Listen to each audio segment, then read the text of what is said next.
Hi, good afternoon. My name is Vivekanand Sharma and I'm going to lead this FB Live today on the platform of EduTalk. So before I start, let me introduce myself. So my name is Vivekanand Sharma and I am Chief Executive Officer of Mind Everest, the company which I run to impart the training on the corporates as well as to the individuals. And I am on a mission to train 1 million people for spoken English. Why I want to do that? I want people to grow in their life. I want people to connect with English speaking people across the world. Just imagine 118 crore people across the world who speak English. If my fellow Indians who are not able to speak English comfortably, confidently, if they are able to connect with them through this language, just imagine the kind of business, the kind of communication they will start in their own life, and the kind of abundance, money, business they will grow for themselves, for the country, and the impact it will create on the whole world. A little background about me. So by qualification, I have done my engineering from PEC Chandigarh and MBA from NITI Mumbai. And then I started to work with various corporates. So I worked with IT company, I worked with a bank, first largest private bank in India, and then worked as senior vice president with one of the multinational bank in Mumbai. After working almost for 14-15 years, I quit the corporate career and started to work with a couple of startups with some of my classmates. And we have been doing that.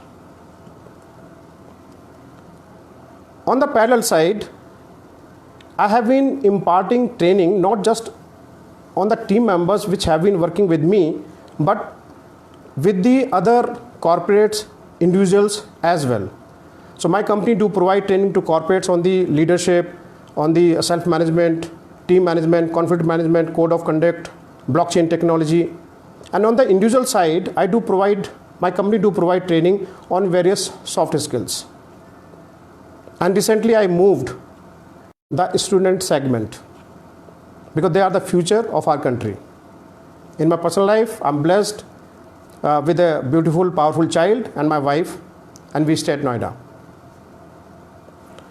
So that's about me. Now I want to talk about the topic of the subject on which we are talking right now. So topic is power thinking for the students. So when I was preparing for this talk, I did lots of research on this, because each word which comes out of my mind should be value for each one of you, because I know your time and focus is yours and you are giving me that generously. I acknowledge that and I thank you here in this FB Live. So let me deconstruct the whole phrase, power thinking for the students. So I took the meaning from the dictionary, from the Merriam-Webster dictionary, and what power says. It says, what is the meaning of power? Ability to act or produce an effect. Possession of control, authority, or influence over others. That's the second meaning. Third is physical might. And fourth meaning is a source or means of supplying energy and the time rate at which work is done. So that these are the different meanings of power. Now let's come to thinking. This is very interesting. So I'm going by the meaning which are given in the dictionary so that there is no confusion what our subject means, and then I'll move to rest of the agenda which I'll share before we move beyond the subject topic line.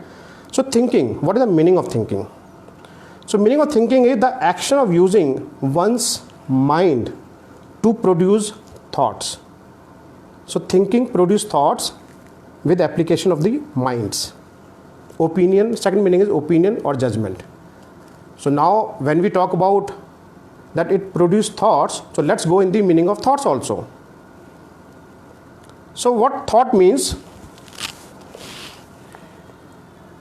A developed intention or plan. So that is a thought.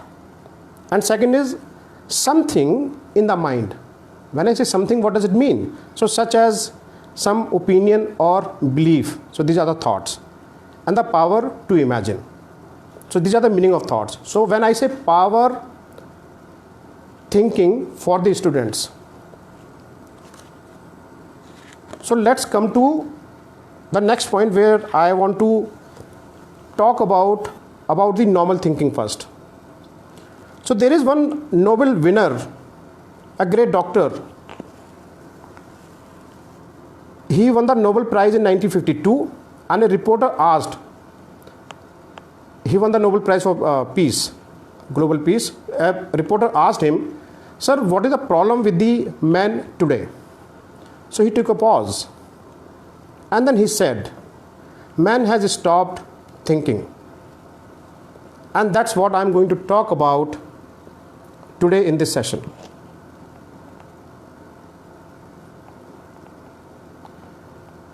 Because if man has stopped thinking, then what we have been doing?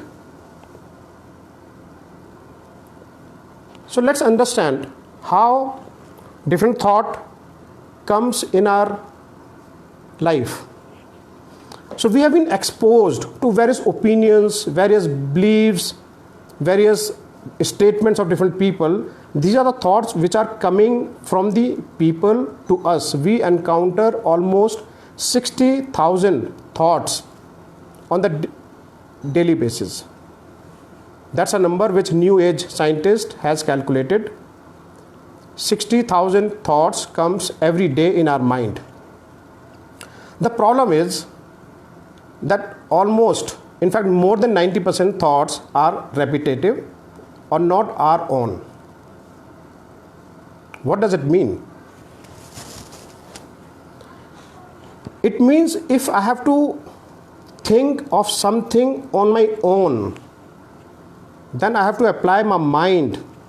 I have to channelize my mind to focus on some subject, to focus on some topic in my world.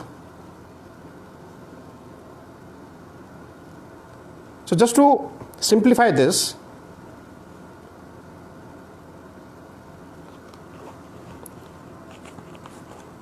we all are aware how we get the sunshine from the sun, we get the air,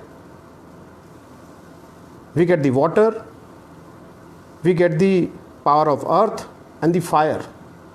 If they are scattered, then there is no power. But if they are channelized, if the power of these scattered is harnessed, then through the wind we create wind power, through water we create hydrological, through sun we create solar energy, and from fire we have so many applications which we do, and same goes for the earth. Like if you see just one particle of the earth, it doesn't have any force. But if you channelize, if you harness the power of various particles, then that power becomes unbeatable.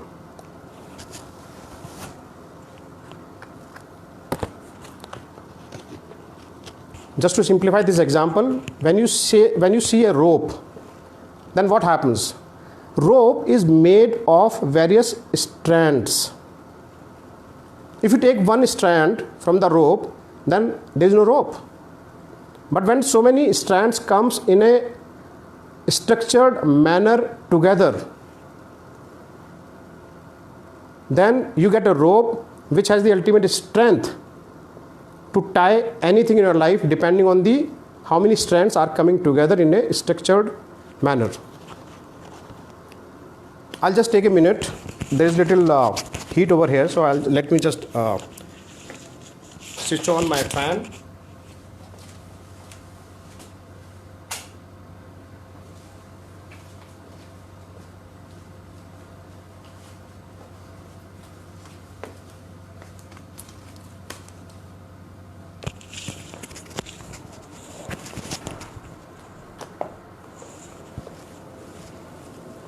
Yeah, thank you for being with me. So let's talk about when we talk about thinking. So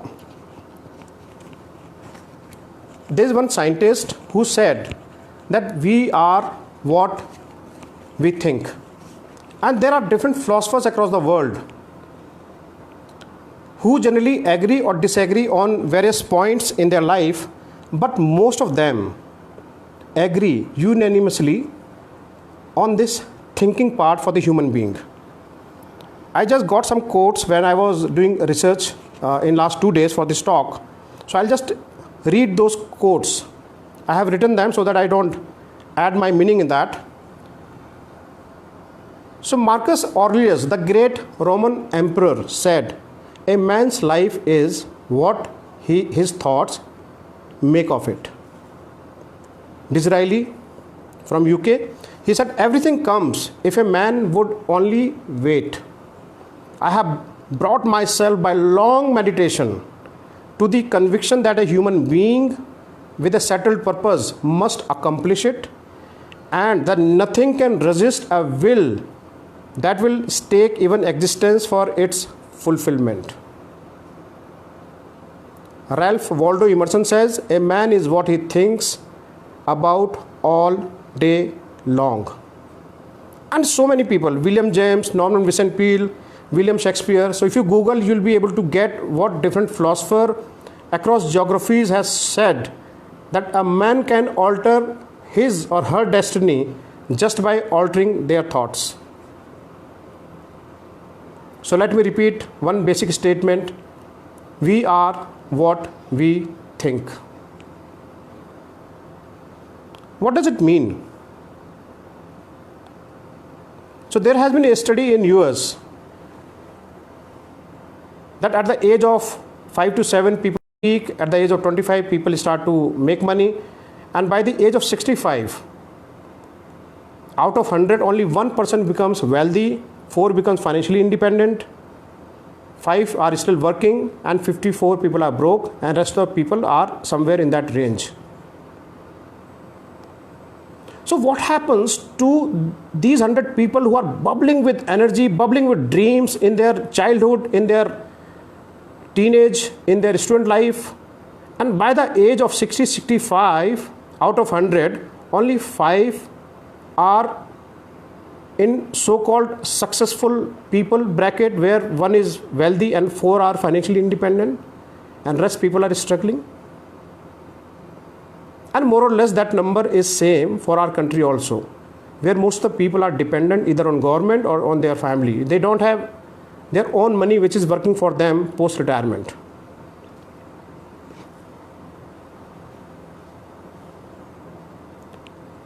So there is one author who has written a book named Man's Search for Himself.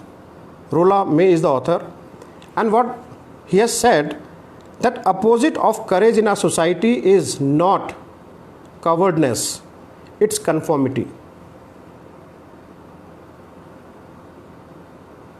What does it mean? That most of us are conforming to the social norms. We are doing the things which everyone else around have been doing. We have stopped thinking. We have stopped to express ourselves as our possibility, as our self-expression, or the thing which we really can contribute as per the purpose of our own life. So that's why this author says, Rollo May, that opposite of courage in our society is not cowardness, it's conformity. And if you ask all these people that why you wake up in the morning, why you go to office, why you come back, why you do what you have been doing, then nobody has any answer to that. The best answer I have got so far, that's what everybody has been doing. And even I was in that trap. Just go for the 10th class, 12th class, then do engineering, then go for MBA, then work with corporates, wake up at 6 o'clock morning, do some exercise, then go to drive to your office. After almost like 1 hour or 1.5 hour drive, I was seen very few people who are really contented, satisfied, and made big for themselves in their life. So where is the gap? So right now I'm talking about, just cycle of human life, and then I'll come to how we apply all this to the students who are our future. Just be with me till the end. So there is one survey which was done in the Yale University in US. So one professor, what he did, he asked all his students to write the goals. Not all, 50% of the class to write the goals, and rest of the 50% no goals. And he was in touch with them. And after 20 years, he contacted each one of them. And he got the status vis-a-vis the goal which they had written 20 years earlier. And he saw that people who had written goals, more or less they have achieved those goals. And people who had not written any goal, some had succeeded, most of them did not succeed. So just to give another example, just to understand this whole goal setting scenario, just imagine that there are various ships which has to go from one country to other country. Just imagine that a ship has the map where it has to go, it has a destination, it has a crew, and it has a well-oiled machinery which will take ship from point A to point B, or country A to country B. And they know how much time it's going to take based on past performance. 99.9999% cases, ships goes from point A to point B in the time which was predicted at the start of the journey. Now imagine second part. Imagine a ship with no map, with no crew. What will happen? What will happen on a ship which doesn't have destination, which doesn't have map where it has to go? It doesn't have any crew also. So what will happen? Just give a thought. So let me support you here. So what will happen if by chance this ship is able to leave a harbor point? If by chance this ship is able to leave the harbor point, then it has no destination, so it will just float in the water till eternity. It will not reach anywhere.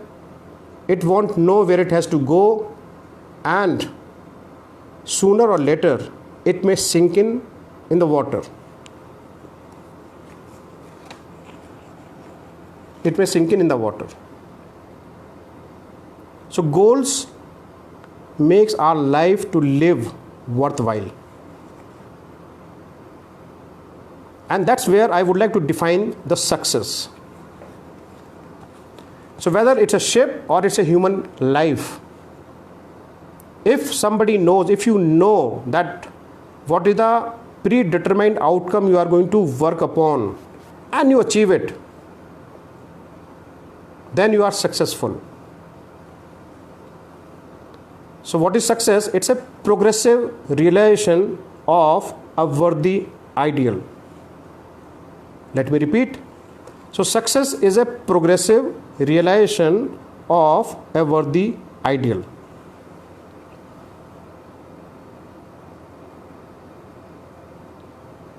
So when somebody works on a predetermined outcome and achieves it, then that person is successful. It may be any teacher who has determined that okay, he is going to teach and he's enjoying that job, that person is successful. It may be somebody is running the grocery store and that's what he loves to do and he's enjoying that job, he's successful. Somebody may be IT employee, somebody may be business person, somebody may be freelancer, somebody would be farmer. If you love that job and you know what you are going to achieve out of that job and you are achieving it, then you fall in the category of successful people.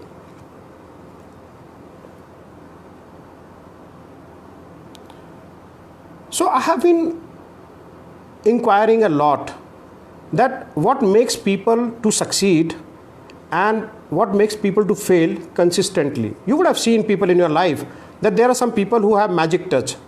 Wherever they involve themselves, they strike the gold. And there are many people who keep on encountering failure in their life,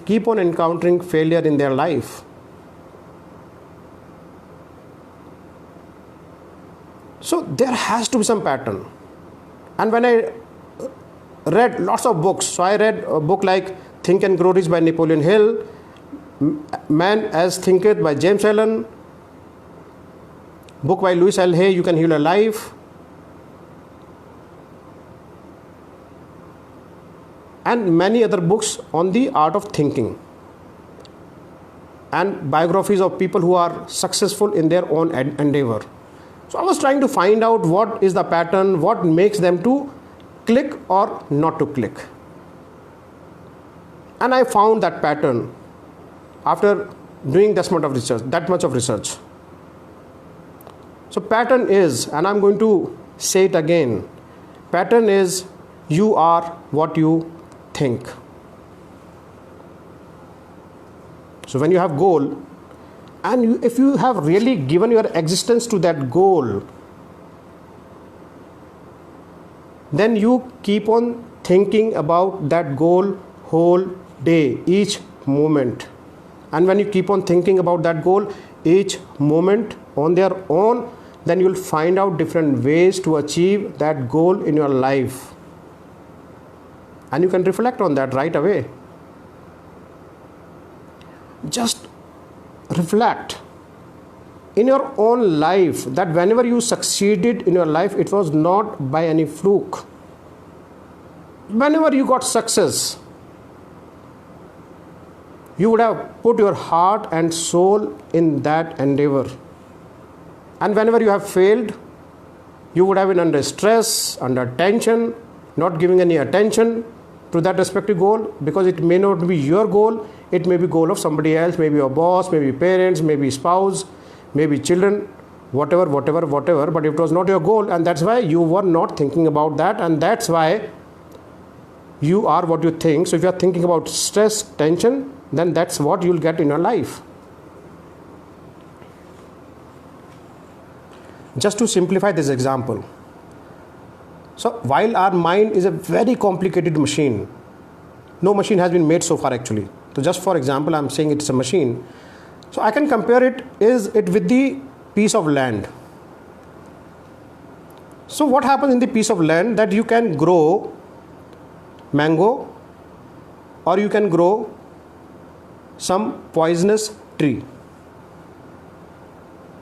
You put the seed in that land, and land is not going to differentiate between both the seeds.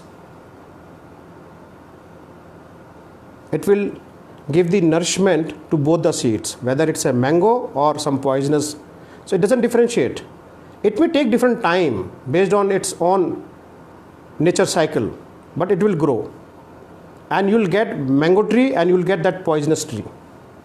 Same way our mind works, that it doesn't differentiate between the empowering thoughts, between the positive thinking, between the optimism thinking, between the thinking with a specific goal vis-a-vis thinking of frustration, anxiety, tension, stress,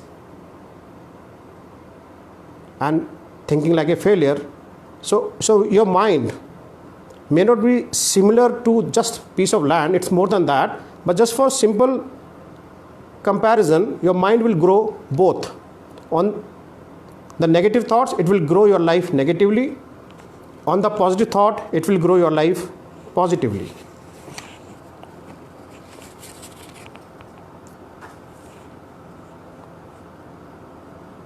So you have to get this statement intellectually as well as with full emotions, that you are what you think. And once you start working with this Mool Mantra, with this success formula, you are unstoppable.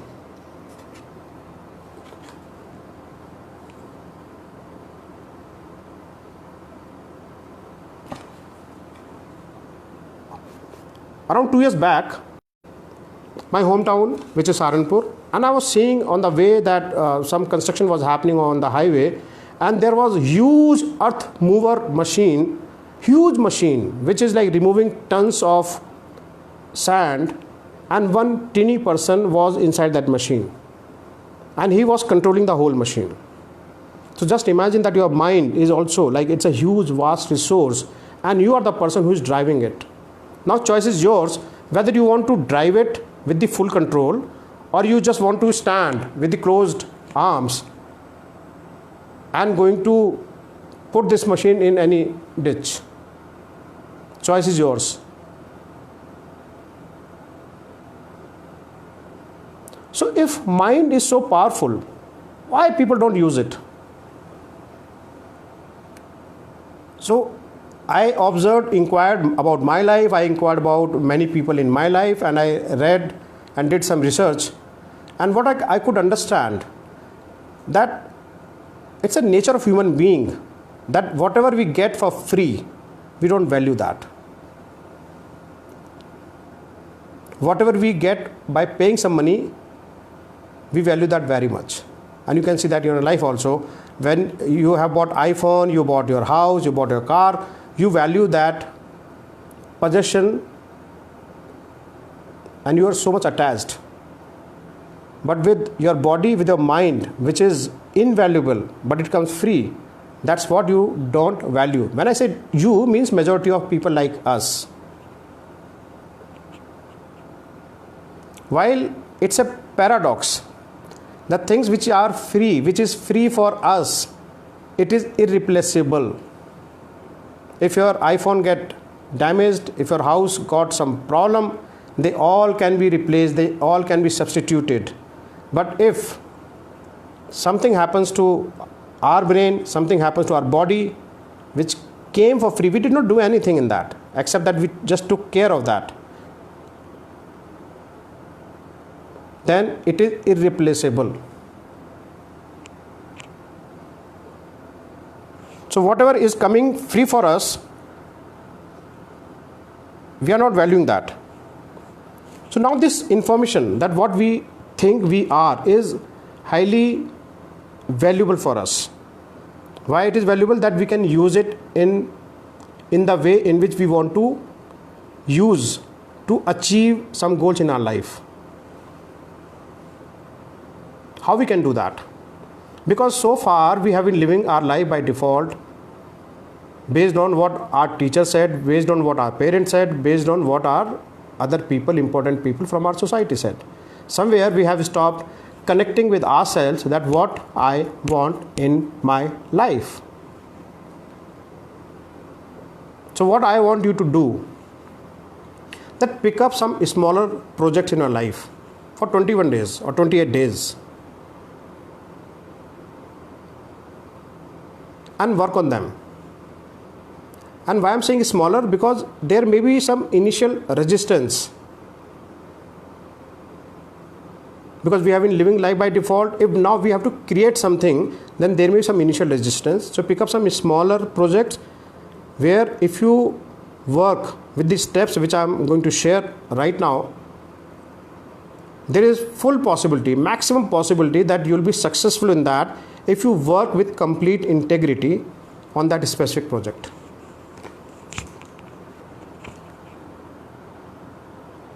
So when you pick up a 30 days or 20 days project, so what I want to advise you, that first get intellectually and emotionally that we are what we think. So whatever project you take in whatever area, like I have taken up a project 1 month back to lose 20 kgs from my body. And we are what we think. So when I've been thinking about that, I have been getting people who have been sharing their wisdom with me. I have my family which is supporting me, and every morning it makes me to wake up at 5:30, go to my terrace and spending almost 2.5 hours to 3 hours just working on this mini project of my life, with meditation, with yoga, with listening to some motivational audio, and just connecting with the nature. So any project which is worth for you. So as I said initially, that's what is success. Success is a progressive realization of a worthy idea in your life, and this worthy idea can be anything for you. This idea cannot be stolen from Sharma ji ka beta or Gupta ji ki beti. They have their own life, you have your own life. You do what you really enjoy in your life. So that is one.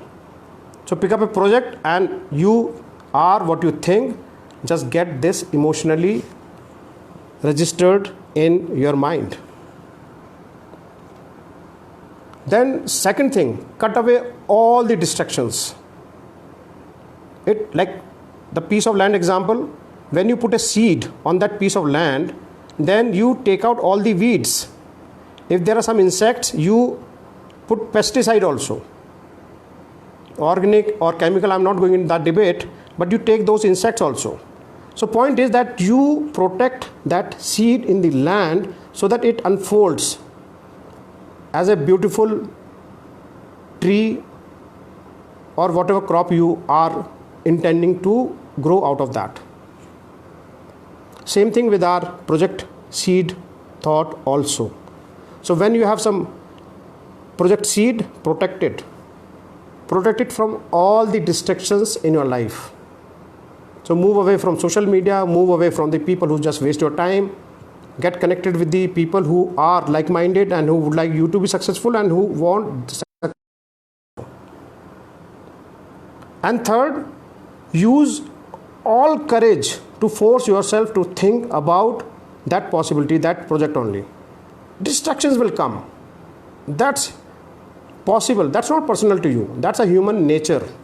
That whenever you'll decide something, lots of distractions will come, lots of discouragements will come with few encouragements, and you'll get stressed, tension, anxious, and you may tend to give up.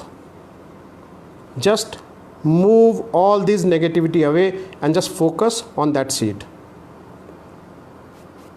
So that's the third point.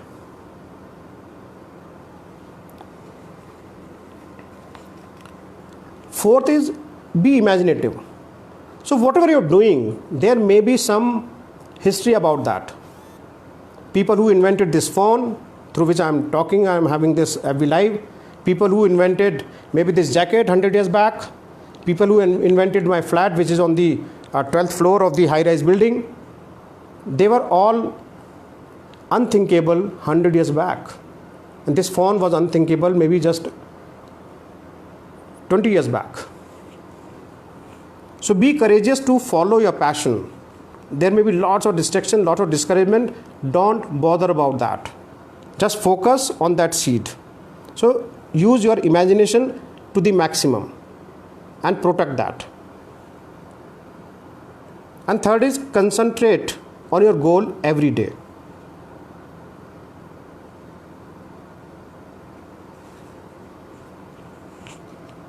And when you concentrate on your goal every day, then you'll get different actions, different people, they'll start to show up in your life. There's another neuroscientist who has said that there are 6 steps which you must do in your life to achieve success in any project. So what are those 6 steps? One is set a definite goal.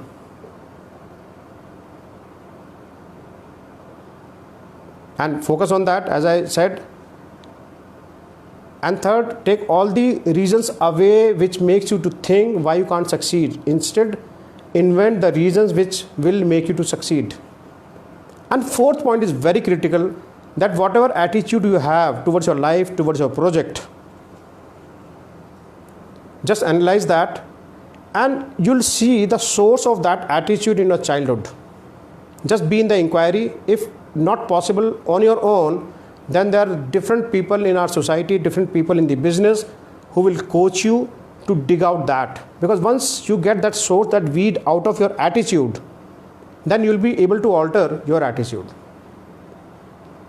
And fifth is just describe yourself, what kind of person you are.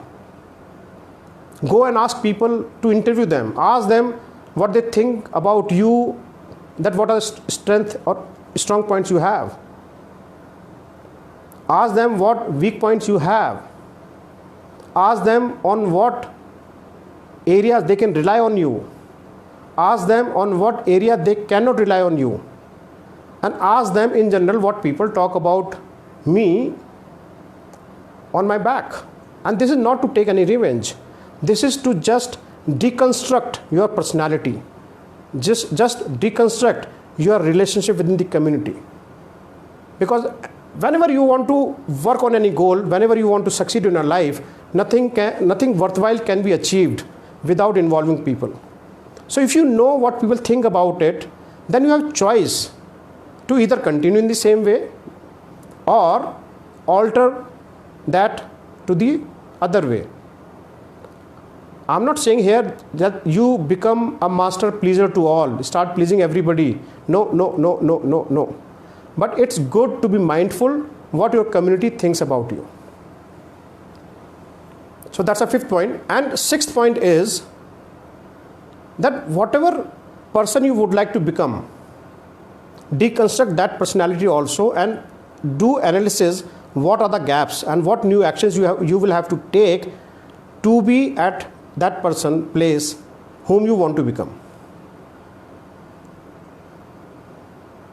And if you keep on working with these steps, I haven't seen any person who did not succeed to achieve the goal which they would like to achieve.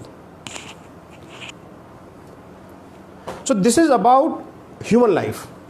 Now, how it is applicable to our students?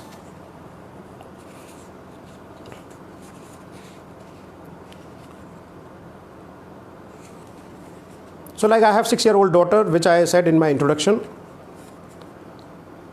And just the distinction of getting the thoughts from others and having own thought. I'll just quote one small real life story involving me, my wife and my daughter. So she goes to a nearby school in class 1 last year. She's in class 2 right now.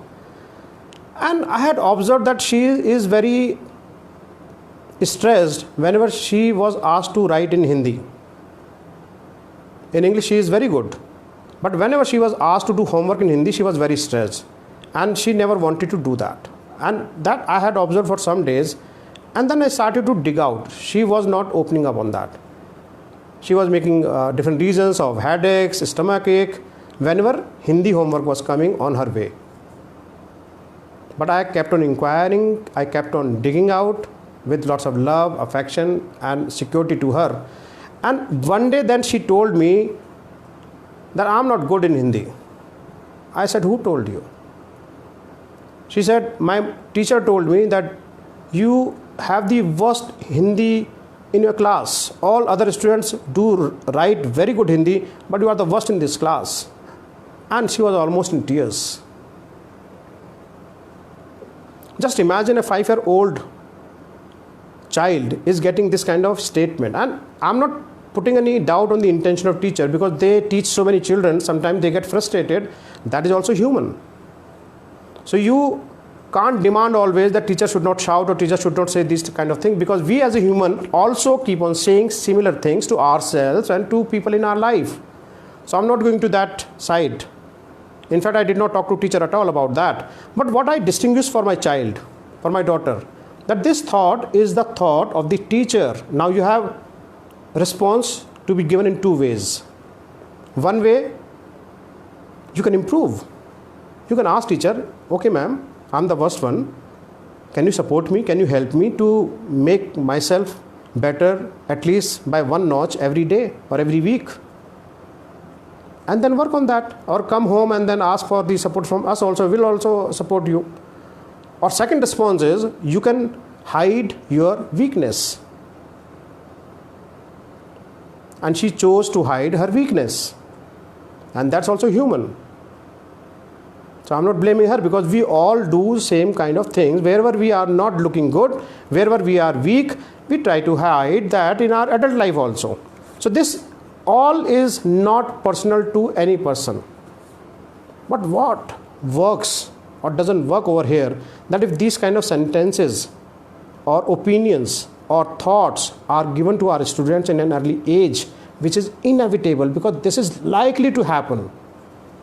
then what kind of thought process or what kind of personality is going to be unfolded after 10 years, 15 years, 20 years? If we would not have digged out what is going in the mind of Ananya, my daughter, then perhaps she would have hated this subject for whole of her life. Who knows?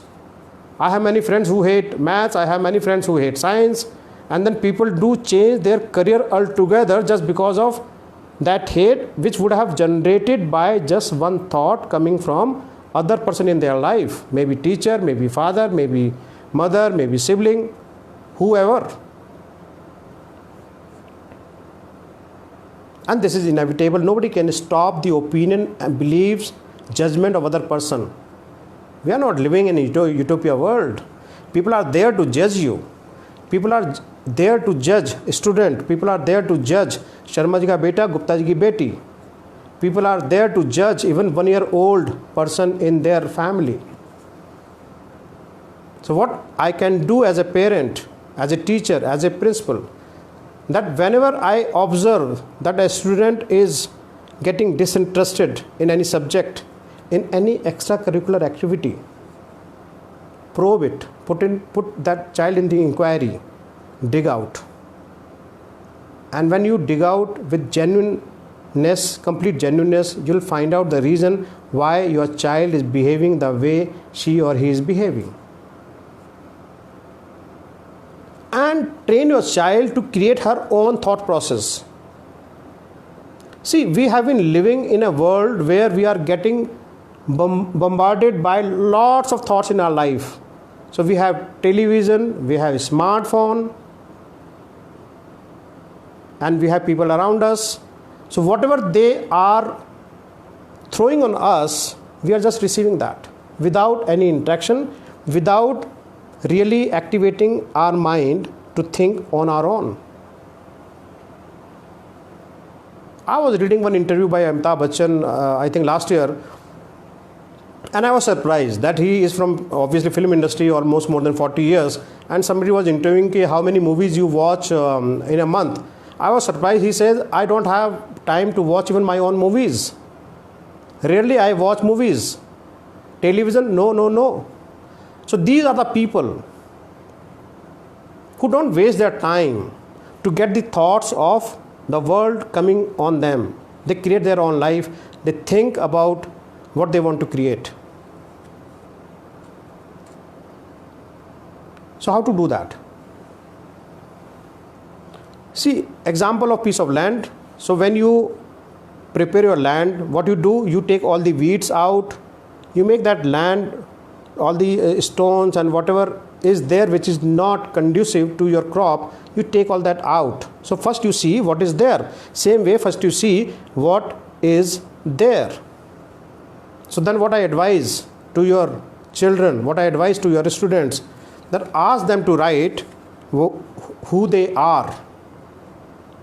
So you can ask them to keep a journal for them. It's a journal which is their own copy. So you can give questions, but don't dare to read that without their permission. It's their personal space. So you can give some questions to them. And I'll take example of the piece of land just to make it easy, just to make it so that you remember the concept and the questions. And if you want to add some more questions from your side, most welcome. If you understand the concept, you can generate some questions. So in this journal, ask a child to write who you are and ask them be truthful. Tell them that it is confidential, it is their copy, and you will not read that without their permission at all if you need to read it. Give that safety and security and sense of confidentiality to them. And then ask them, make a list of what you want more, what you want in general, what is their fantasy of luxury, and what they would like to ponder. So make these 4 classifications in their journal. And then ask them, choose and decide one area for next 28 days. And then ask them to stay connected. And most of the children more than 6 year or 7 year old age, if you really give them freedom, if you really give them a sense of generating their own thought, then they are going to Google and they are going to work on their goal from all the resources. They would watch YouTube, they would watch like research on Google, and they will ask their mummy, papa or teacher to find out the people who can help to achieve them what they want to achieve out of that list.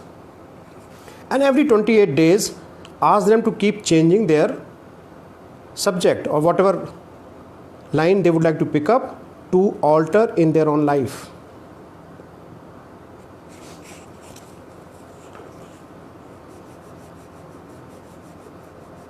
Just to adding to this part a little more. So you can make a list, you can ask them that they can think of various areas in their life. So some areas are working to their satisfaction and some areas are there which are not working to their satisfaction. If you would see, all the children start to compare themselves at the age of 4, 5. They start to become conscious nowadays and they know what is good in others, what is not good in themselves. Like my daughter said, she is not good in Hindi, so that's a comparison. So ask them to write or ask them to share with you that what is working and what is not working for them. And then ask them, okay, if something not working, then what do you think is missing inside you? Which trait you would like to develop? And how that trait would be identified? By analyzing or deconstructing the other kind of personality in that area. And then let all the support, all the coaching, all the guidance to be provided to this child or this student of yours.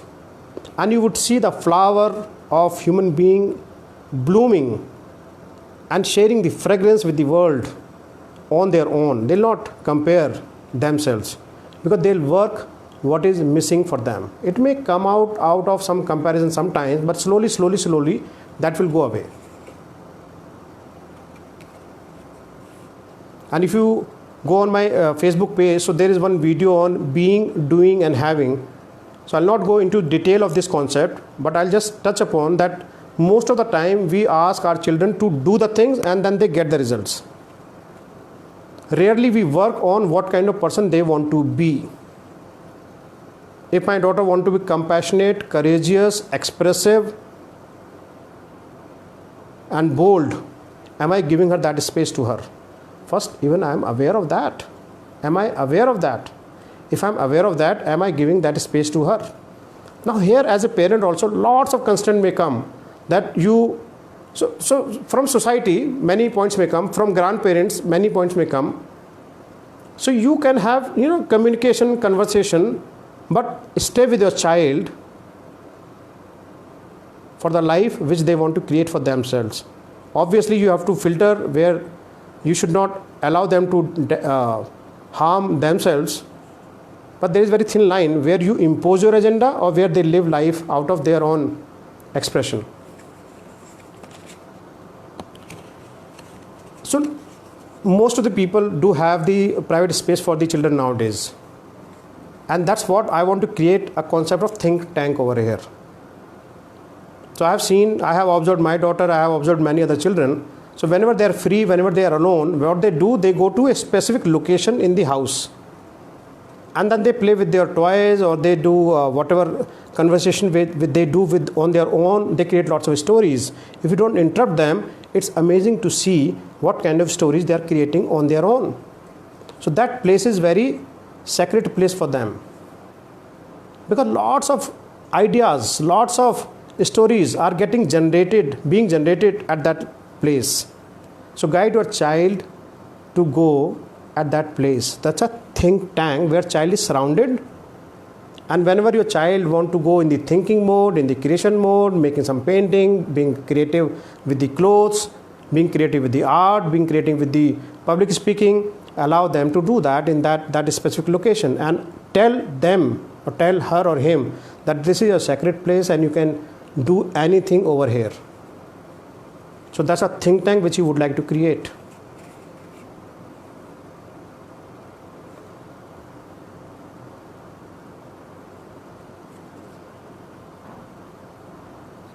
So I talked about journal making, I talked about think tank.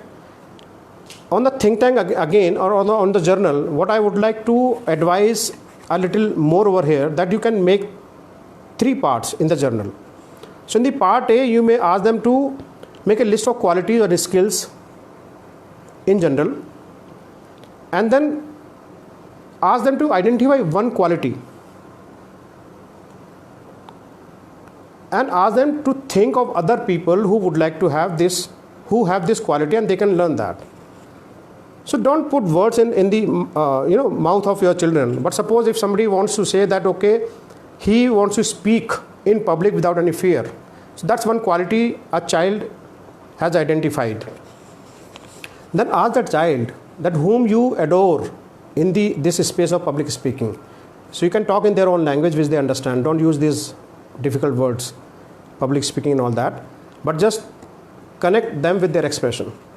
And then they say that, okay, some actor or some public speaker, whichever they would have seen on the YouTube or otherwise, then ask them to focus on that quality for next 30 days and provide them complete support.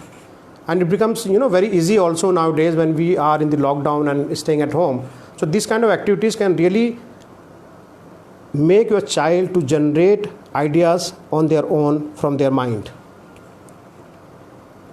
So that is part A of the journal. So they can identify one quality.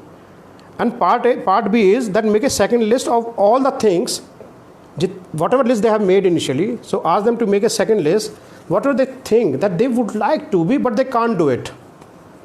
So what are those areas? So children get that kind of limitation at very early age. So this exercise will help to identify those areas. Okay, I want to do this, but I can't do it because I'm not good. So like my daughter was saying initially that, okay, I want to read very good Hindi stories, but I can't write well, I can't read well, I'm not good in Hindi, so I'm not going to do that. So once we identify, and we ask whether you want to read. Yes, I want to read because my dadu, nanu, nani, and they tell such a nice stories in Hindi. Then okay, then we helped her. We got some storybooks in Hindi. We started to read Hindi books for her, and she picked up very well. So ask your child to pick up where they are not good and why they are not good, and support them. And keep on repeating this process every 21 days, every 28 days. Now this thinking and action, whatever they have thought, how to put that in action. So ask them to write down their goals, dreams, and whatever they want to create in their life. And help them to identify what are the limiting belief system they have, whatever sabotaging thoughts they are entertaining in their life. And help them to release all those sabotaging thoughts from their life, from their space. And how you do it? You create all kind of rituals. You would have seen movie Jab We Met, in which Shahid Kapoor and Kareena Kapoor acted. And if you would have remembered one scene where they wanted to curse somebody, so they wrote everything on paper. They gave all these curses to one photograph, and then they flushed that photograph. So it's a ritual. Same way you can ask your child to write all the limitations which they relate to, which they think it's in them. Ask them to write all those limitations and tear it off. Make it ritual. Tear it off, burn it off, throw it off, fly it off, whatever works for your child. It's a ritual, but it works amazingly well with the tender age of our children anywhere. So all this is about power thinking. So when you channelize your thinking, you harness the energy of that thought process. But no magic happens till you take action. So after all this power thinking, you'll be fully charged up to take action. And then when you take action, then there would be next set of challenges which you would encounter. And there would be failure, there would be success. When there's success, obviously you are going to feel good. You are going to pick up next project. When there is failure, then lots of other emotions are going to bombard on you, and you are going to flow in those failures. So we'll talk about action part some other time. So today I just wanted to focus on the power thinking. So just to recap, what we think we are. So how to get your children to think, that start creating with them that what are they good at, what they are not good at, what their dreams, what their aspirations, what their goals, what kind of person they want to become. So you'll get their whole world. And then start to ask them, can they pick up one activity or one quality? Okay, so support them there. And in this process, get it that where they get limitation, why they can't become the kind of person they want to become. Identify that limiting belief also and coach them. Don't give gyan. Nobody listens to gyan nowadays. Even 6-year-old child behaves like a teenager. So put them into the inquiry. Let all the answers comes on their own. There are different books on how to inculcate the conversation of the inquiry. So once they start to work on that specific goal in the project, you will see the beauty that they will start to work out of their thought process. They will start to create their thought out of their mind. So while there is no choice to get the thoughts from the rest of the world, that will happen, but even for the 10% cases, they will start to generate their own thoughts. And out of those thoughts, they will take actions. There will be failure, there will be success. If success, very good. If failure, lots of hello emotions are going to be there. So we'll talk about that in the next session. Before I conclude this session, I also want to tell you that we have designed one program, one curriculum, where we work on the art of thinking for the children. Second, we take one DMIT test through which almost a set of 100 questions are there in various ways, which we ask to the child, and child fill up all the answers. Based on those questions, we can identify that what kind of career would be matching with the current traits of your child. So what is the advantage of that? It's not that destiny is fixed right now, but that you are aware that what kind of orientation is there right now of your child, and what kind of career would be workable for them as of now. If you are happy, if your child is happy with that, good enough. If not happy, then in the partnership with your child, you can alter that thought anyway. And thought creates destiny. But unless you are aware of the thought, unless you are aware that what kind of thought, what kind of personality your child has, and what careers your child would be pursuing, you would not have any clue whether to go with the same set of the traits or you want to alter that. So that is second piece. We have that test also. Third, then we have a set of workshops on memory skills. So like whatever child read, can they retain? Can they retrieve all the information? So then we have 3 days workshop on that also, 1 hour each. And fourth is the complete expression of the child in the school, in the home, out of the process which I just outlined in this talk with you all. And in this, then we create a public speaking program, we create theater, we create singing, another thing also. So there we don't provide education from our side, but we identify, and then you can go to best of the teacher available in nearby your location. So the seed which your child has over here, which you identify through journal writing, through think tank, through power thinking, you can really support your child out of that, instead of comparing your child with some other person, instead of getting the input or feedback from the teacher only. You can make your own assessment and be partner of your child and work on that journey. So that's what I wanted to share about the power thinking for the students. If there are questions, you can write in the chat, in the comment, and I'll ensure that I read all the comments and I'll answer that. If you leave your email ID also, then I can share more of the resources on this part. And if you would be interested on the action part, from the power thinking to taking actions to conclude that project, then please leave your comments on this video, and we'll come back with that session also. So thank you very much, and with this reminder to myself and with this appeal to you that I have a personal mission to train 1 million people in the spoken English, so that they grow in their life, so that they connect with 118 crore English speaking people across the world. Why? Because if they connect with such a vast market, and if you make good pickle, if you make good food, if you make good cake, if you teach, then you can share that information, and out of sharing that information you can charge something which would be creating a golden time for you for the financial abundance, and you will be contributing to not just to the Indian economy but to the world economy as a whole. So that's my vision, that's my mission. If you are interested to join me as a online facilitator for all those classes, please leave a comment. And if you have people in your life who are aspiring to learn English to grow in their life, please share my videos with them, ask them to connect with me, and I promise that I'll enable them to grow by learning this language if they are limited by the lack of knowing this knowledge. आज इतना ही. Thank you very much. Love you all.